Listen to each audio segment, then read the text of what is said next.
Hello, welcome back to another episode of John the PM, where we believe that managing projects is not just a job, but a way of life.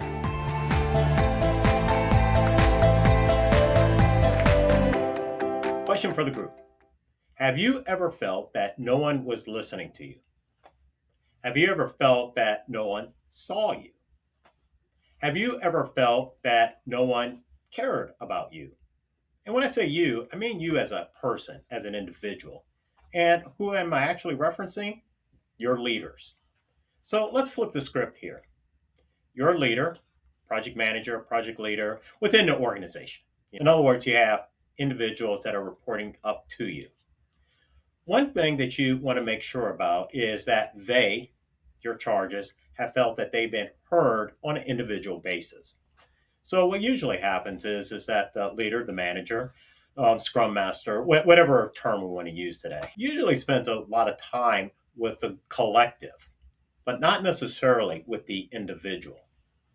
So, this is where the power of the one-to-one really kind of comes in. Now, where did I first learn this? Was actually when I came out of the service. I worked for a Fortune 500 company, and there was mandated that you had to have one-to-ones. And this is the way that it would work. A team manager had to have a one-to-one scheduled with their department manager on at least a weekly basis. Then the team manager would have to have a one-to-one, again, scheduled with their group manager on a monthly basis.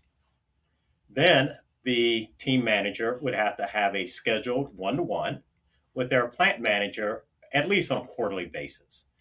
Now, what was helpful about that was that if I had a concern, I knew that at least on a weekly basis, I had an opportunity to bring it up to my department manager. If the department manager just didn't know the answer or something of that nature, he or she would refer it up to the group manager. And again, I would know that within a month or so, I would have an opportunity to actually speak with the group manager and likewise all the way up to the plant manager. What was beautiful about this system was that it gave some predictability, which kind of eased concerns, anxiety, or trying to schedule the accidental meeting so that you can bring it up, whatever the it is. The other good thing about it was that in that particular organization, communications flowed up and down, and pretty much everyone was relatively, satisfied. Now, I did work in a union environment, and I'll dare say that in that particular part of the organization, our grievances were extremely low. And I really do believe that one of the reasons why was because this mandate, unfortunately, was a mandate, forced the communications to go throughout the organization. And two, people felt as if they were being heard. Now, fast forward into several other roles that I've had, and I just kind of carried it on as a habit because I saw the value in it. Now, when it really kind of came home to me was when my wife and I started this business. We also have a son, and our son happens to work in the business with us. So we spent a lot of time as a collective. And it kind of struck me that while I spend a lot of time with my son, albeit it's usually in a work professional environment and things of that nature, I don't necessarily spend time with him as an individual. So what I had to do was schedule some time. And so we have weekly coffees.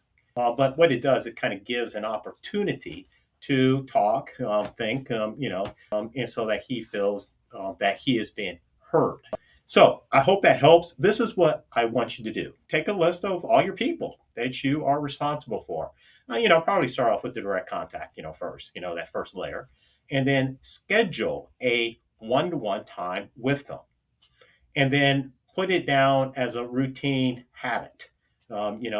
Make it as a goal. I'm going to talk to my 5 core team leaders on a weekly basis. And it's just going to be their time, an hour, whatever the appropriate time frame is on that if they want to bring up, discussion items or things of that nature, that they've had an opportunity to be heard.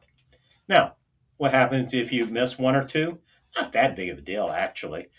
Mainly because they know that the intent is there. And if they know that the intent is there, then they know you're really just trying to do your best. But do track it, make sure that you don't miss too many. Now, you may ask, well, John, what do you talk about? Well, that's kind of up to you to kind of figure out the agenda.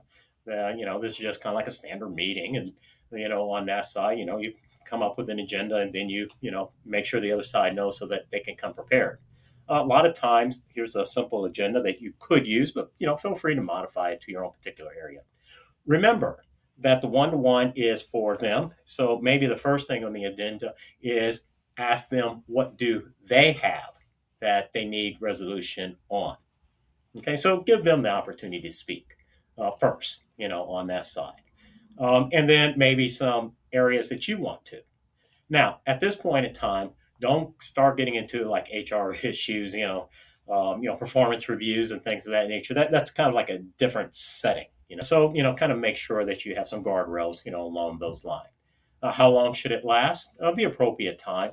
On a personal basis, 30 minutes to an hour is usually typically good enough. If it starts going much longer, you may have more issues there that need to be really dived into. If it's too short, maybe you need to space out the timing that you have the meeting. So aim for that 30 minutes or so, plus or minus. Now, what's key in all of this, and don't forget, you have to follow up. So if somebody told you something, now you have an assignment and you need to go and follow up, whatever the issue is, and make sure that they know that you are following up on it.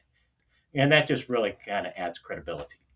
So again, that action item, go to your calendar invite, schedule a one-to-one, on the appropriate time period, at the appropriate length, put in there an agenda, perhaps their items first, your items second, and then what the key follow-ups will be. But, feel free to modify it, to whatever needs to be, and then put in the location. Now, sometimes on locations, this sometimes gets a little tricky. Sometimes people want to do the walk and talk, and that's fine, assuming that both people like to walk and talk. Now, whenever I'm in a coaching session, what I usually advise the person that's being coached is usually go to where that individual is at. If they're just not that physically active or anything, maybe you just kind of like want to sit down. But if they do enjoy, walking, maybe that's a good time too. Just make sure that you have not put them in an awkward position. Otherwise it kind of negates the good that you're trying to bring out. Well, I hope that you enjoyed this. If you did, please go and hit the subscribe button, and may all of your projects be successful.